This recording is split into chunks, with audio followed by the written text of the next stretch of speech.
How to change contact name on iPhone. To get started, first of all go ahead and open up the phone application on your phone. The phone app on an iPhone is primarily used for making and receiving calls, including cellular calls, FaceTime audio calls, and FaceTime video calls.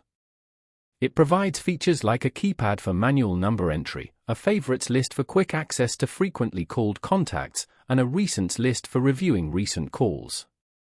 This is your iPhone keypad.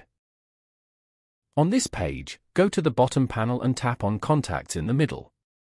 You can find all your contacts over here. Now, tap on any contact from here. Here, you can view and edit this contact information. Go to the top right corner and tap on Edit. From here, you can change the contact name. After that, tap on Done at the top.